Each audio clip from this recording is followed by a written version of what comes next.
I'm Lexi, and this is Hannah, and we're Wild About Conservation. This is the podcast where we explore the world of conservation through discussions with our very knowledgeable guests. And in this season, our focus has been on all things ocean. Today's episode is our season finale. We'll be looking back on our first season and looking forward to our next. And most importantly, we'll be chatting about some of our favourite things, including sustainable swaps. We hope you've enjoyed listening to this podcast so far. For us, season 1 has been an overwhelming success, and we are so grateful for your support and your listens. Season 1 has covered some amazing topics about all the things in our ocean, all with absolutely amazing guests. This has included sponges, cetaceans, seaweeds, and corals, just to name a few. We will be thanking you for your support a little bit later on, and we will be giving hints about what's coming up next. But if you have enjoyed this podcast, please remember to leave a review, get in touch on Twitter, and if you would like to support us as creators, we do have a Patreon. Check out all of the links in the show notes on our website. Enjoy this episode.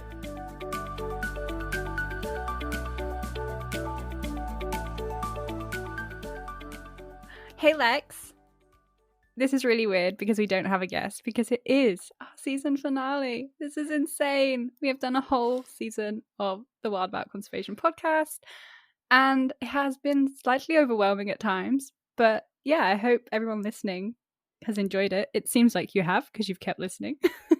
So I'm going to do a very quick jump in here and ask that Hannah, firstly, would you mind introducing yourself, giving me your pronouns, and then we'll do a little bit more, because although we have some solid listeners that we know come back week after week, we may get some new ones over the course of the coming months. So just in case this is your first episode, Hannah, would you mind introducing yourself? Yeah, that's a fab point, Lex. So, hi, my name is Hannah. My pronouns are she, her. I am a marine ecologist and I work with oysters and, yeah, co-host of this podcast, clearly. And Lex is my co-host of the other co-host. Words. This is very strange, just recording the two of us. And yeah, please introduce yourself, Lexi. Thank you. My name's Lexi. I am the other half of this whole podcast, which is terrifying every time we talk about it. My pronouns are she, her, and I am currently a volunteer and training team lead for a mental health charity called Restore. And I very much think I like to focus on the engagement side of conservation, as we've done this podcast this entire season. Yeah. And I think, as everyone can tell, that usually there is a guest in the room with us, so it's a little different on this episode because we are wrapping up. We covered a little bit of what we were going to go into in the intro, but I guess, yeah, from season 1 we've had how many episodes? 12? 13? I should know that. No, it is we a had little bit complicated. It depends if you count the actual recordings or you count the guests or if you count the pilot. So I think by the time this is released, this will be our 15th airing. However, we are counting this as a wrap-up. The first one is a pilot. So technically, I think we've done 12 episodes. Because Wills are split in 2. Yeah. But yeah, it's been anything and everything. And we have certainly learned a lot along the way. But if it is your first episode, or if this is you catching up with us at the end of our season, thank you for sticking with us in the first season of Wild About Conservation. This was kind of a baby brainchild of me and Lex, like, gosh, nearly over a year ago now. I checked the WhatsApp. We started the Wild About Conservation chat, which means the date we got our name and decided to make this a real thing in September last year. The thing is, I'm not sure if that was that it actually got called Wild About Conservation then? Because I remember trying to figure out what emojis we should put on, and they're autumnal leaves. Oh, they are. I didn't even realise you did that. So that was the naming. That was when you came around to mine. We sat outside in blankets and got real cold, but got really excited. So we were probably outside for a little bit too long. And we finally got to the stage of the brainchild where we decided on Wild About Conservation. Or as we so now lovingly call it, whack pod. Yeah, to the point that both our partners, you're like, whack. And they're like, what? You're like, whack. Oh, the podcast. Yeah. It's just whack. It's less of a mouthful. And when you're saying conservation and conversation in the same sentence at any point, yeah, that was nearly a name that would have been a bad choice. Two chatty conservationists. Yeah, we were that for a while. Two chatty conservation. We were beautiful biotopes as well for a while. So as you can see, that theme stuck. That we still have kind of focused in on area. Well, we started with ocean. Who knows where we go from here? We do. But more on that later. We have a whole strategy. It's not a strategy. It's we want to plan. speak to so many people about so many things that we have to do more seasons. Although when we started with season 1, we didn't even know if we were going to get more than one guest. And we had no idea it was going to be this big. And we had no idea we were going to get so many listeners. And it's so exciting that we both scream at each other every single week when we see how many listeners we've got. And it's actually terrifying when we sit back and have those moments. Exciting, wonderful, but also we've just let this brainchild out into the world and people are listening to it and liking and reviewing and getting in touch. And it's great, but terrifying. Yeah, no, totally. Like, we love you all, but, you know, it is a bit weird knowing that you are listening to us every week, even though that is exactly the podcast we have put out to you. But yeah, it's been amazing, and we'll talk a little bit more towards the end of the episode about what's happening in season 2, because there is going to be a season 2 for sure, because we're already recording it. So yeah, that is on its way. But yeah, Lex, what do you think have been some of our maybe biggest learning moments from the podcast? If you know, some of our listeners are like, you know what, this is giving me inspiration. Like, is there stuff I should know? Or just stuff when we've gone, oh, that was a learning curve. Let's say the whole thing has been a curve. The whole thing has been a curve. I don't know if we're at the peak of it yet, but I've really enjoyed learning all of this with you. It's been so nice having somebody to bounce ideas off, somebody to be like, that doesn't sound right. Somebody to say, yes, let's absolutely roll with that because it sounds fabulous. And it's been really nice doing this as a pair. But I think one of my biggest challenges was learning everything that we have done so far, and there's always going to be more to learn, but learning about the whole online accessibility and inclusion. So Hannah and I were already a little bit clued up about alt text on images and how to portray hyperlinks correctly in websites so that they are accessible to all users. But partway through the season, we did a little bit of research and learned how to put emojis in to our Instagram captions and our Twitter posts so that the text readers could read them out to people properly if that's how people chose to read them. And they're these we've had a few of these moments where they've just been light bulb moments of course that's the way it is, of course we need to consider everybody, this doesn't impact anybody negatively, let's just change it. And I think along with the challenge of learning, it's also been really, really nice to just roll with it. It's just Hannah and I, so we can edit as we go along, and that's been really, really successful, I think. I think that's a really great point. I think that's been great. I mean, there's stuff that we still would love to do. Like, we always wanted to do transcripts. That is something that I don't think we've ever spoken about as a we wanted to do this, but that is something we wanted to do. But it is just the two of us, and we do record, edit, schedule both guests and social media, and do all of our stories, which you can tell by my terrible spelling on our social media, but we'll ignore that. So yeah, that is something else that we've always wanted to do, is like transcribing, and maybe one day we will get there. But yeah, I totally agree that everything has been a learning curve. I think for me, one of the fun things at the start, or just in general, so like when we set out to do this, obviously, it's obvious to me and Lex, we kind of did a lot of recording. And actually, it probably is obvious to our listeners as well, because you can hear when we're talking that some of our guests are from like March, that have only maybe more recently come out. So you can hear that they have been pre-recorded quite far in advance. And it just meant, because of mine and Lex's lives, like it meant that we could still do what we loved, but also have the balance of work, because we both work full time. So while Lex started off doing a lot of the editing, I was doing a lot of the initial website building. And yeah, and then together we kind of were designing the website, and that was so much fun and just fascinating, of being able to create this website. And every time we're on there, it's I hope everyone enjoys our website. Please go and explore our website. If there's anything you think we can improve about our website, let us know. But yeah, choosing the colours, our artwork, which is by Sean Gwyn Illustrations, and all of his fabulous work. You can hit him up on Twitter or Instagram. Also ArtStation as well. So there's just, yeah, being able to kind of bring that together has been great. Though I have to admit, the mobile function for our website has been at times a nightmare.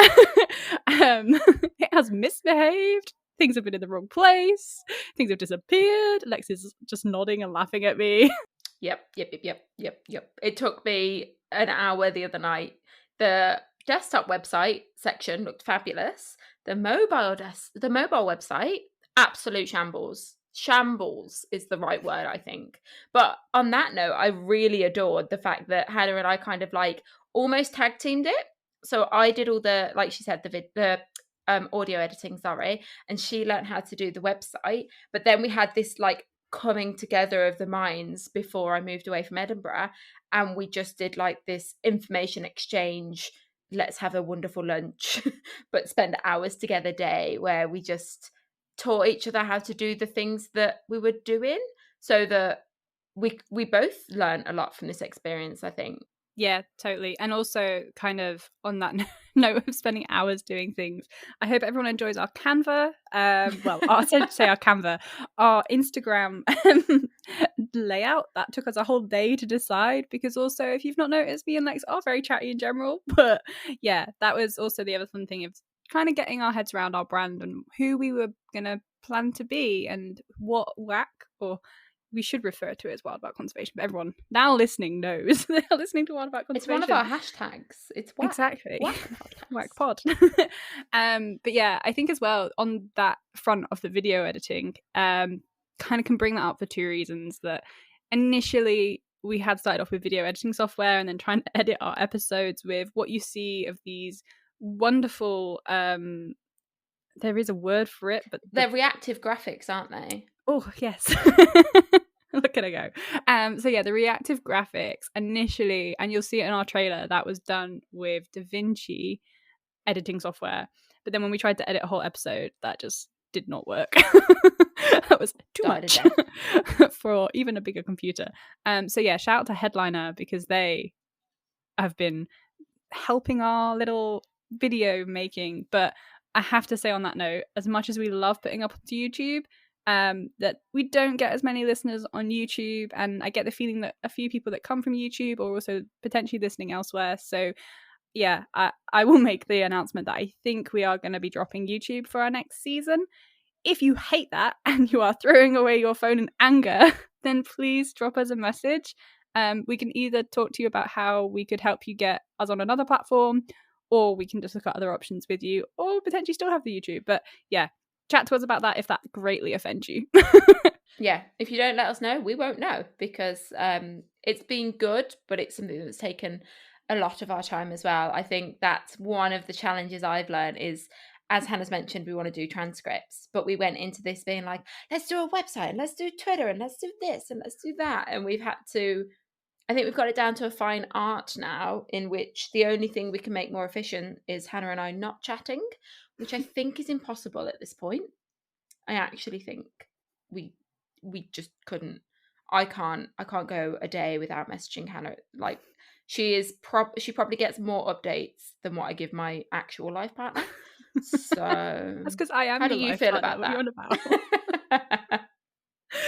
I am your true life partner. Instead of challenges and what we've done to overcome them, which I think is really good to talk about, because no matter what we set off in life to do, there is always going to be hiccups and swerves along the way, to say the least. But let's talk about some of our favourite moments, because looking back on an entire season, we've had some good ones. Can you shed a light on a couple of yours, Hannah? Well, my favourite moment, I mean, I've got a lot of favourite moments from just meeting all our various guests, and usually by the end of a recording we are then taken on a tour of the plethora of subject related things they have, from specimens to jewelry to just all sorts. And it's so lovely just being able to like make that connection with people that we've never met before. A lot of our guests have been people that we've known and contacts that we've made, but there's also been a fair split of people that neither of us have ever met, and we speak by email, and then the first time we meet these people is when we sit down on the day to record and we're like, hi. And some of those were before we even had a website, so they had no idea really who we were, what we looked like. We just dropped them a message, and then they took the jump with us, which we appreciate them hugely for. And yeah, I adored recording those episodes, and then definitely towards the end you just chat with them forever, and you're making new relationships and new networks, which is that's definitely one of my favorite parts of this whole thing. And then yes, the giggles, which I think Lexi can shed a light on. I think the reason Hannah didn't want to audio edit, one was because I had experience in the past from previous roles that I've done, but also two, because the amount of giggles I have to edit out of most of our episodes, it's ridiculous.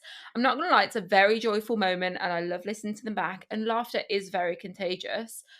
But we probably giggle at least the first few minutes, like 5 minutes of every show that we do. And I'm like, nobody needs this in their lives. I know we're not a super serious podcast, but we need to tone this down. And even today, we've had to do the intro, the first couple of lines twice, because Hannah and I could not get our act together, to say the least. But I think one of my favorite things, other than the giggles, because, you know, giggles and bloopers are the one, and the guests that we've met along the way. And I feel like I have actually made friends with some of our guests that we could just hang out with when they either come to Edinburgh or when we go to the different parts of the world that they're in. I honestly think it's been really good to make those connections. But I've really also enjoyed the content creation side of it, in the sense of when we were talking to Sean about what we wanted the logo to look like and seeing that come back and making the changes. And Hannah and I are very similar in our personalities, but we also have very different tastes in some things. So literally putting our ideas together on paper and having those really difficult conversations of, oh, but I like this section, but I think it should be more this, and I think it should be more that, and finally getting to something that we're both so happy with was such an elating feeling for me. And knowing that Sean, somebody that's really near and dear to both of us, did it for us was really, it's just a whole wholesome experience. And that's just the logo, let alone anything else. Oh, Lex, you're making me emotional. But yeah, no, the logo that Sean came up with in the end, just the colours are amazing. And yeah, everything is themed around that. If you start to look at our Canva, if you start to look at our Instagram, if you start to look at our website, all of the colours come from that initial starting point. But yeah, I really, that's definitely been a pinch ourselves moment of having the art out there and looking at, you know, where our figures are going. And actually the week we released, we hit the science charts, and we were 23rd in the UK in the Spotify science charts, and that was insane. And what we also learned from that is shout about it when it happens, like straight away. Because yeah, that was totally unexpected. And I think that was when we both kind of got like oh my God, what are we doing? But yeah, no, it's really great to hear that you guys do love the show. And yeah, we've had some amazing reviews, which I think we'll go into in a bit. But yeah, like, Lex, is there anything else you're like, we've covered so many, my brain's all over the place, of your fave moments? I know, I think there's so many aspects to this podcast, like, but one of my like favorite, I think, realization moments, Hannah and I were talking about how long it took us to do an episode fully. And when we sat down and thought about it in that term, those kind of terms, and we were like, yeah, it's around 10 to 12 hours an episode. And that's both of us working on it. Like, it's no wonder that we want to shout on the rooftops about this like amazing brain baby that we have created and put out in the world, because we do genuinely care, and it is a message we genuinely want to share. We want everybody to get involved in conservation, and we do want everybody to realize that it's amazing and can play a part in everybody's world.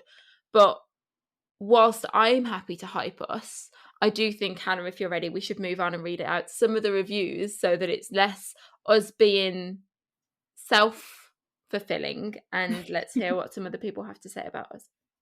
Yeah, no, that's really great comment. And yeah, genuinely, when we see these reviews, like, you make our day. But yeah, so from YouTube, we have had some comments. So Simon, shout out to you. You are a wonderful supporter, and thank you so much, because we have chatted with you as well. What you had to say was, the stuff I'm learning from all of this is amazing. It really does show the amazing diversity of our planet and how much we don't see. Absolutely fascinating, and had me digging out my DK natural history book with a few different sponges in it. It really does make you wonder what is out there that is still yet to be discovered, and how much we really do not understand. The enthusiasm with which Heidi spoke about sponges is chatting? Is catching. That was me saying that. He didn't misspell it. Can never learn enough about the natural world, and there is always so much more to learn. And yeah, just, you warmed our heart when we saw that. Simon's reviews are amazing. I think Hannah and I do shout at each other down the voice notes and send each other capital letters when somebody leaves a review. And it's so nice to hear that we are not only helping other people to learn new things, but also catching a spark, like getting people encouraged enough to take on their own learning and do a little bit more, because there's, like Simon said, there's always more left to learn. Just figure it out or let us know, and we'll try and do a podcast episode on it. We get some of our reviews come through Instagram as well, which is lovely. So Sabrina said, I've said it before, but really, really great episode. I learned so much and had a great time listening. We'll definitely check out your show notes. Thanks for sharing. And Yeah, I think that's just another great one. We have a few people share our stories onto their stories on Instagram, and it's that moment that we have where we're like, I can't believe people are willingly and happily being shouting about us on their social media, and it's so humbling. Like, this is a huge project in mine and Hannah's lives that has really grown with us, and that's only because of our listeners. Yeah, no, totally. And it's just exactly that you guys, and this did so far, this episode really is just a thank you and a gush about how amazing everyone has been that has listened to the season so far, and will hopefully stick with us for season 2. Lots of exciting things to come.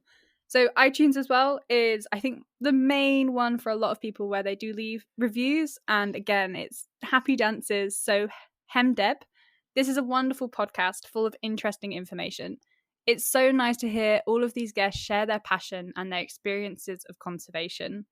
And yeah, totally just thank you. And also, yeah, me and Lex, when we meet our guests, try not to like gush at them when we first meet them.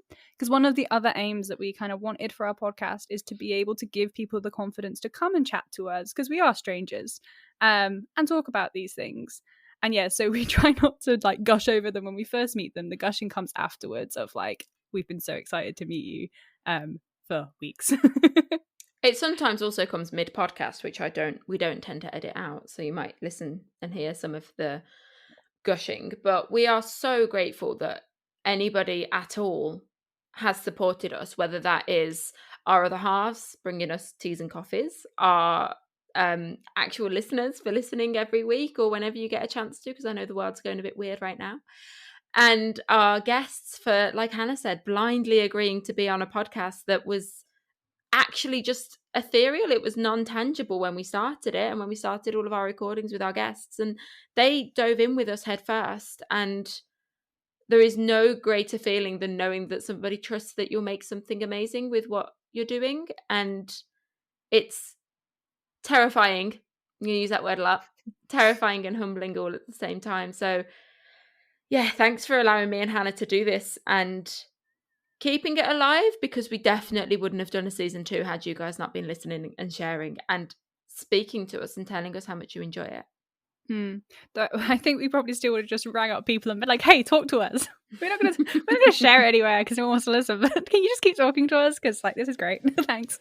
But yeah, people have just been insanely amazing. And actually, I wanted to pick up on one of the other ones that we had right at the start of the season, because we had a similar review. that basically thanked us for sharing our good and bad experiences and how that allowed people to relate and realize that these do happen. But Stacey read, loved the first episode. The girls reminded me why I love science and conservation and shared their own experience, good and bad. If you are wild about conservation as well, then this is the podcast for you. I personally can't wait for the season. Good job, girls.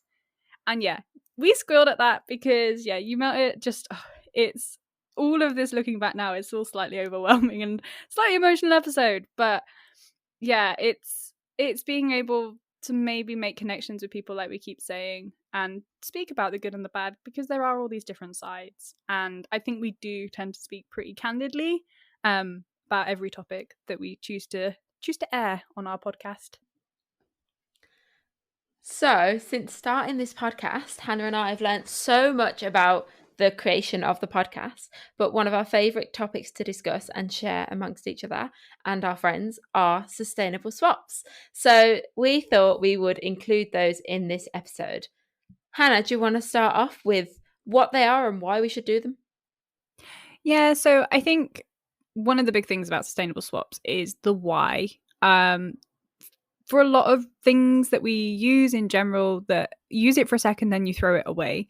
And everything that we use takes resources to make it, be that from your phone to your coffee cup to pretty much, well, anything. And those resources, as we're also very aware at the moment, are finite. So looking at different sustainable swaps can look at how to minimize your footprint on the planet and also minimize not just kind of your resource footprint, so how much stuff you're using, but your carbon footprint in relation to climate change.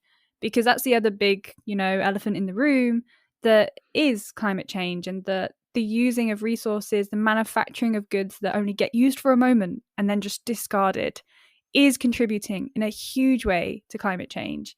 So that comes from individuals, but also from, bigger companies. And that's a big scale. We're not just thinking about the individual here, but we are going to talk about some of our personal swaps that just lessen our resource footprint on the world.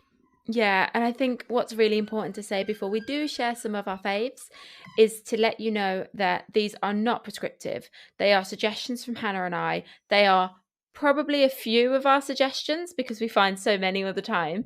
If more suggestions for sustainable swaps is something you would be interested to see on our social media, let us know. We can probably do that.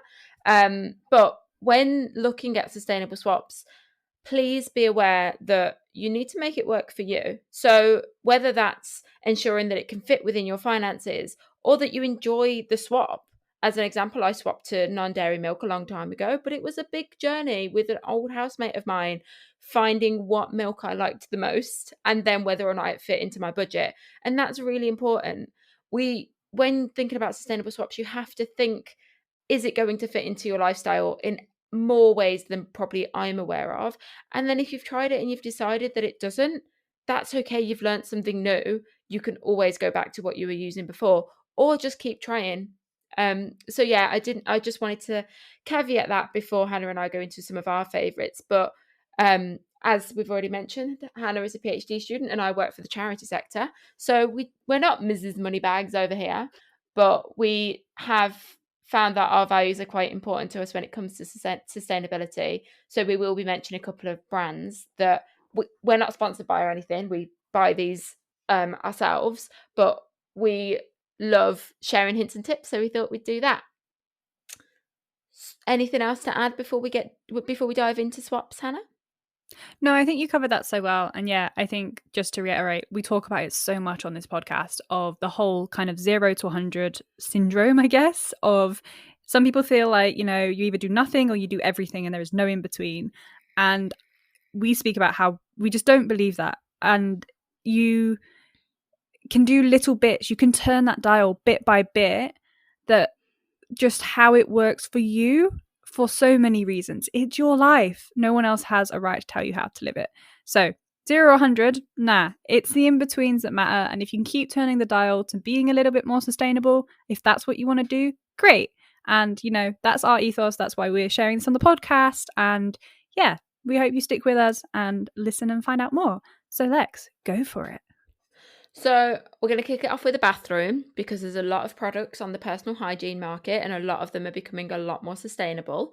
So we've got things like toothpaste, toilet roll, toothbrushes, menstrual cups, wet wipes, bamboo pads, deodorant. There's so many out there. I didn't even mention soap bars for your body or for your hair. There's so many.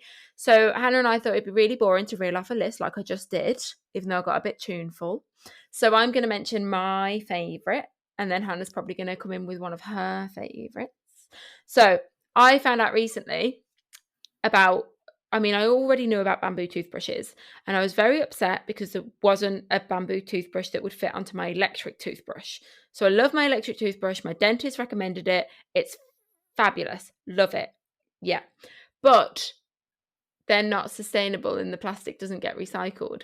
So on a little mission online I went, found a company called Brushed without the E at the end, and they do plastic attachments for the top of the toothbrushes, but it's a circular economy. So when you're done with it, when you've used it after 3 months, you send it back to the company and they recycle it because they know that our local recycling centres in the UK won't do it.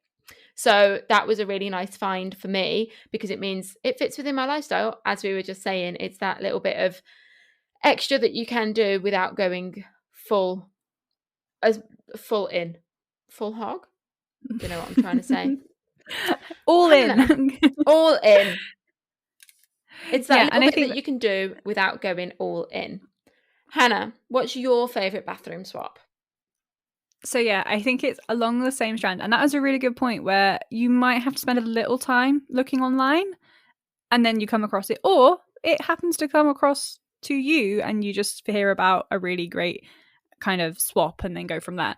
So mine kind of more came across me rather than me coming across it. And it wasn't really a swap. It was just something that happened and I am now in love with. So I had a very much love me day not so long ago. And on the way to going and just, relaxing, I drove past a hairdresser's. And outside, it basically said that they were really super eco-friendly. And I was really interested to find out a bit more. So I jumped on their website. Again, not an ad. It's called Rustic Roots. It's in Edinburgh. And they aim to recycle their hair foils, the gloves, and actually kind of look at where they're sourcing their products from to try and source sustainably, but for what works best for their clients, as well as what works best for their ethos. The most exciting thing for me, which I thought was fascinating, was hair. See, I'd never considered the recycling of hair. I thought the hairdresser was having me on until she said it again because I didn't react. So essentially the hair that, they cut off because it's a hairdresser's, in my case, a cat worth, they then recycle that. That gets sent to a company that formats it into like these mats. And because hair absorbs and attracts oil, these mats can be used in what would be a natural man-made disaster of an oil spill or a leak. And the hair will soak up the oil and can be used to remove that oil from the environment to lessen the damage of such an event. That hair can also be used as fertilizer separately to the hair that gets used for oil. And that was something else I didn't realize. But I think that's the one they talk about a little less because, people thinking about fertilizer and their crops and their hair, I think for some people that connection's a bit too close. Whereas if somebody tells me they're going to use my hair for environmental good, I'd be like, do whatever you need to do with the hair you've taken off my head. So it's gone then. Yeah, it's gone. It's not mine anymore. Do what you want with it as long as it's positive. So another section we thought about where there's a lot of products that are used and a lot of things that we get through was the kitchen. Hannah, what have you found in the kitchen that we can sustainably swap? That is, yeah. And I think the kitchen as well kind of comes into everyday life. So one of the things that I think a lot of people have are your water bottles. And I was super excited walking around Edinburgh the other day that there's more of these water bottle points that you can just refill at. But also straws is a big one, the non-plastic straws. Mugs and like thermos mugs. Think about your tea bags. Can you recycle them? Is it loose leaf tea? Coffee filters, things like beeswax wraps or alternatives to cling film, which I'm going to get into in a moment. But also things like silicone baking parchment and cupcake cases. That first one, never heard of it till Lex told me about it. And then also maybe thinking about your diet, which again comes down to personal kind of lifestyle and life. So Lex, do you want to go into kind of your pick of that bunch first? And then I'll jump back into mine. Yeah, so I think my favorite bit of that bunch is diet. I think it's so, so important to have a look at the food that you eat and see if you can do anything in that area, whether it is like from our episode with the Good Fish Guide, looking at this food that you do consume and making sure it's from a sustainable source, or even considering doing something like meat-free Mondays, reducing your meat intake, which will reduce your carbon footprint, switching your milk, as I've already mentioned, or even just having a look and seeing if you could source things a little bit more locally or buying things with less plastic on. I think when you start looking in the kitchen as a whole, there are so many small changes that can be made with food that will make a massive difference. I will say there is an awareness to be had here that you don't want to be greenwashed by certain brands, and that happens when a company just puts a green logo on things or changes their entire packaging to green and says that it's eco-friendly when it may not be. So sometimes you have to be a little bit careful about that. But I think in the kitchen, there is a lot of changes to be made in the things that you eat. So if you have the time to have a look and have the time to think about some alternatives, do so. One of my challenges this summer with one of our barbecues that we're planning with a few friends is for everybody to bring their favourite veggie sausage, and then we're going to have a veggie sausage off and see which the best veggie sausage is, because I don't have the time to buy loads of different ones, but in a group setting it's a lot more manageable. Hannah, what's your favourite? That. No, I love that. And yeah, again, that still comes to the caveat of exactly what we said at the start of this section. This is very much like personal, like no judgment, and no one should judge you. It's your life. There are reasons people eat and do what they do. But if you want to look at a way to reduce your footprint on the earth, definitely looking at your diet and also the way things are packaged is certainly one of the ways. And the kitchen, I think, is one of the ways that you can really focus in there. And that brings me to my one, which was talking about beeswax wraps and alternatives for things like cling film. So, like, yeah, cling film for me, I think it's just one of my no-nos. I don't buy cling film because you can't recycle it. And also things that get contaminated as well, that's a big issue. So having things that are reusable, that you wash and reuse and take care of, can minimize that waste stream right there. But also, I think that brings me on to my note about things that are, so I was looking at an article the other day, like wish cycling. So basically it's where you recycle something because you wish it would get recycled, but it's not going to. So it could be that it's inappropriate to go in the recycling, or that, you know, you're not treating your recycling in a way that then when it goes into the recycling, that it will get recycled. So if you have a tin and you just throw it in dirty, that's contaminated that whole batch of recycling. So it isn't going to get recycled. So it's also just having a think and reading labels still about what you're buying or trying to recycle, to make sure that, you know, you are reducing your impact as much as you wish or hope you are. I think that's a really, really good point, Hannah. The fact that we know these recycling schemes are available. Don't get me wrong, I've recently moved from Scotland to England and every county has a different recycling scheme and it drives me mad. But I try to take the time to understand what the recycling scheme is so I can do it properly, because it is a big thing. And we can come in as well and talk about, you know, that it doesn't just start with recycling. Like the R's that people know are reduce, reuse, recycle. But actually, there's like 9 of them. It starts with repair and then it eventually gets to recycle. So recycle should be like towards the end. You start off reducing, repairing what you have. And I think that's a really good way to try and look at the things you have. But also, if you need new trousers or whatever, go and buy them. And yeah, it is okay to throw things away when they really are broken and there's nothing you can do about it. And on that note, seeing as we've mentioned a lot of different products that you can buy, please do not throw the things away that you already own to replace them with sustainable swaps. Make sure you use the rest of the products that you have and then swap them over. One thing we didn't mention in the kitchen was the cleaning products, which you can either buy the sustainable versions of or make your own, but there's no need to be buying spray plastic bottles every time you need a surface cleanser, by the by. Hannah, you mentioned buying a new pair of trousers when you need a new pair of trousers. Do you only have one pair of trousers, or would you care to talk more about the world of wardrobe? Yes, the world of wardrobe. I do not only have one pair of trousers, but all of my trousers just holy, which is my own problem in a whole other world. But yeah, like I now have trousers with pockets that are leggings and are super exciting, and I invested because I love myself for that. But yeah, when thinking about clothing, it's not something we're going to go into massively because it definitely deserves its own focus. But, you know, there are problems out there that are contributing massively to climate change. So things like fast fashion, literally tons of clothes get thrown away every year. And it's not even that they go to charity shops, they just get dumped. So you can consider ways to deal with, you know, if you need new clothes, if you want something to have that fashion fix, you can always go and look at, you know, the charity shops and things like that. But yeah, we're not going to go into it too much, but to be aware of, and if you don't know about it, look into fast fashion and the implications of that in climate change. But then also there's things like microfibers, which is the constitutes of your clothes. So people don't realize a lot of their clothes might have plastic in them. And when you wash your clothes, those fibers can get released and that can go out into the water. And that can eventually end up in the sea because that's where these things end up. Same with wet wipes. Jumping back to our bathroom, if you flush a wet wipe and it's a non-flushable, it's got plastic in it, it just ends up in the sea.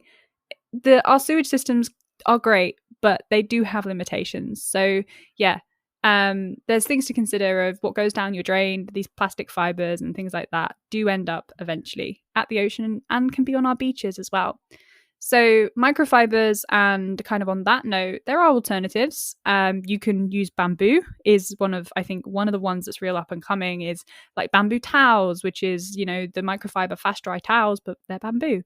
And then also there are ways to capture microfibers, such as having filters fitted on washing machines or using things like a bag that you bag your clothes up and wash it to capture the fibers. But that can be quite expensive again. So it kind of brings, I think, us nicely into talking about your voice, that you can ask for change. And that's something we learned on the recent episode with Will when we spoke about policy, is that people's voices are powerful and you have the right to email a shop, to use your purchasing choices to direct change, to ask for changes, or ask your local parliamentarians to consider, you know, things that are important to you. And that can go from anything from renewables to the choices of, you know, developments and things like that. So yeah, I think that leads us nicely to there of that's a really important one, that it isn't just on the individual. It isn't just on the individual, like we said at the start. Like, it is a bigger picture, and there is accountability everywhere when you take a step back of how we can make a difference to some of the damage that has happened to our planet and how we can start to resolve some of the issues that we're seeing. And that's a great note to carry on into the final point that I think we've highlighted for our sustainable swaps this episode. I'd like to bring up something that I've recently learnt about that can really make a difference, even though it's one change, one time, and then you don't have to think about it again, but it makes a massive difference. So a lot of the companies in the world are doing so well because of investments. I'm not going to talk about it a lot because I don't know much about it. But all the investments are coming from you and I. They're coming from people that pay into pensions, generally. I mean, there's not many people that are super duper rich that have financial portfolios, but a lot of money comes from the average employee person in the world that pays into a pension. So the best way to make your money work for the values and ethos that you hold, which may be for a better and brighter future, that where the world is not warm to 3 degrees, is to ensure that your pension is one that is ethical and sustainable. And on that note, another thing that you can do is switch your bank. So some of the banks that have been named as ethical, so they have extensive ethical investments, they have policies that are transparent, they tell you where the savings and investments go, they publish the details of the organizations.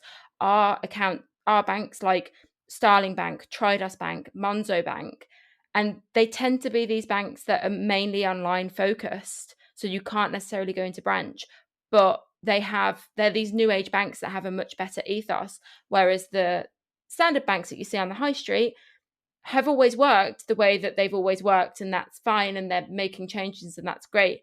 But if you want to make a very small change today or next time you have an admin day, something that I think would be really useful is to see where your money's going. firstly, your pension, because you can elect for that to go wherever you want it to go. And secondly, for your everyday bank account. So Hannah and I both joined Monzo because it was cool and funky and we could easily split the bill. But since doing a little bit of research into it, I found out that it's one of these ethical bank accounts, which is really, really cool.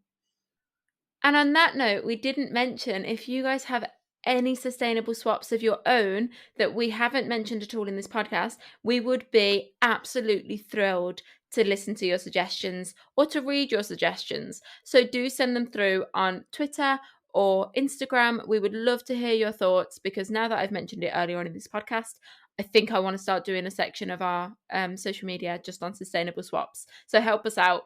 Throw us some of your favourites. Yeah, that would be amazing. Now we are slowly meandering in our tangenty way to the end of the episode. So if you do enjoy Hannah and I's dulcet tones in your ears every week, we would like to take a moment to plug our Patreon. So Hannah, do you want to tell them about our Patreon? I'll tell them about the hermit crabs. So Please if you do. haven't been The hermit crabs are cute. if you haven't been to our Patreon and you're like, what hermit crabs? So yeah, we have 2 tiers in our Patreon, and thank you so much to people that are already Patreons. It means the world to us that you want to help us continue to create, but the Patreon itself, it doesn't just help us cover creation costs. So when we talk about creation costs, there's costs of things like the actual website. So you actually have to pay to host a website and to be able to claim, that beautiful website address. So that's one of our creation costs. And then there's also things to do with social media, things to do with content creation. And also just if we want to expand and maybe try some different things, that could all come into those creation costs. So our first tier of Patreon, which is our hermit crab in its little shell, that is just to help us cover those, and that's just £1 a month. That's 25p per episode, and if you've enjoyed the season, that's £12 a year and would mean the world to us if you're able to support us in that way. And then our second tier is our little hermit crab out of his shell. So he sneaks out his shell, and he and you would be supporting a charity of our season. So season 1's charity was the British Divers Marine Life Rescue, and that's a charity that works around the UK working towards rescuing marine life that has become stranded or is in difficulty. So that tier is £3 a month. That's not even a coffee. So if you have like a coffee a week, it's less than your coffee a week. And yeah, you've still got the pound in there that helps us support our content creation. And then the bit above that all goes to the charity of our season. We're going to actually be announcing how much we raised in season 1 for BDMLR in season 2. And so that will be right at the start of the season as we open up with a guest from BDMLR, which was a real joy to chat with him. And also to meet his cat, who I loved. Talking of cats, you've let the cat out of the bag a couple of times already, Hannah. We are recording for season 2. We are getting geared up. We are very excited. But before we give you any hints or tips, I will let you guys, our listeners, know that we are taking a break in between seasons. This is so that everybody can catch up with the episodes, because why wouldn't you? And so that Hannah and I can have a wee little break for summer. So we will be pausing from today, which is the 28th of July, and we will then be coming back with a bang in September with season 2. But we're not going to leave you high and dry with absolutely zero content. Oh, no, no, no. We love you guys far too much to be quiet, in case you haven't noticed. Hannah, do you want to give them a little sneaky preview of what we're going to be doing over the summertime?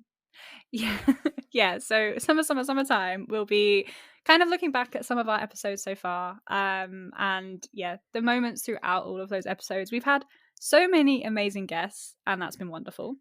But also, we want to hear what you guys like. We want to hear what you don't like. If there's something you hate about our episodes or just irks you, please drop us a DM on Instagram. We will reply. Or Twitter, we're there too. And those are in the description. But on Instagram, we're Have a Wild Day with full stops between the words. And on Twitter, it's Have a Wild Day as one word. So yeah, drop us a DM if you ever want to chat to us. You think we should be doing something better or not. But also keep an eye on our socials because there's going to be a giveaway, which is super exciting. So if you would like some WAC-related merch, if you would like to get excited about our podcast and get your friends excited about our podcast, keep an eye on our socials because it's going to be coming up. It's going to be exciting. It's going to be all over our story. You're going to hear about it lots. And yeah, we will see where that goes. But that's all I'm really going to reveal about that because we've got to wait until the break, which isn't really going to be far because when this episode comes out, we're going to be there. So just keep your eye on socials, guys. It's going to be a great time in summertime. And now, as soon as Hannah's done the rest of the announcements, because she's a lot better at holding back than I am, Season 2, I do want to let you know some of the topics that we've got lined up. So far, Hannah's already let you know that we're talking to the charity of the season, BDMLR. We're yet to choose a charity for Season 2, so if you do have any suggestions, we are all ears. We will also be talking to somebody that works on seagrass. We plan to talk to somebody that works on oysters. And another one of our plans is somebody that works on eels. So I'm going to just leave that there. I'm going to stop at 3, which is really difficult. And you guys can try and figure out what we're doing for Season 2. Ooh, that was sneaky. I did not know she was going to do that. So yeah, what is our theme of Season 2? Hit us up on our socials. What do you think it is? Tag us in your posts. If you want to be a guest, as always, get in contact with us. It would be amazing to talk to you. And same goes for if you want to be a guest, but you think maybe in the future a little bit, like we ain't going anywhere. And the last thing I wanted to bring up was, yeah, people have made suggestions about our socials. People have mentioned about story quizzes. If you'd like that in a certain format, message us, let us know. But yeah, we are here. We have absolutely adored making this first season for you guys and for us at the end of the day. So yeah, come see us on our socials. Come say hi on the website. Come check out the different pages. Like we said, Patreon, it's under support us if you want to check that out. All of our show notes are there. Stunning pictures from every single one of our guests. And we'll see you soon. Thank you for listening to us and being our supporters through Season 1. And we cannot wait to have you back for Season 2. Have a wild day, guys. Bye. Have a wild summer. Emotional. Bye. Thank you for listening today. As always, we have been Wild About Conservation and you have been awesome. Please do leave us a review. We would really appreciate it and we do read them all. To keep exploring with us, drop us an email or find us on our socials. All the links are in our description and the show notes. If you enjoy our show and want to support us, we are also on Patreon. Just £1 a month, 25p an episode, will cover our creation costs. And anything above that, we donate to charity. Thank you to those of you that are already helping us to keep creating. Our chosen charity for this season are the British Divers Marine Life Rescue, who are an organisation dedicated to the rescue and well-being of all marine animals in distress around the UK. Donations will go to training teams of volunteers and maintaining specialised equipment that is vital for their work. Don't forget to look out for our next episode next Wednesday, wherever you get your podcasts. If we aren't there, do let us know. And remember, step outside and get wild about conservation. Bye! How do you get wild? Watching wildlife documentaries.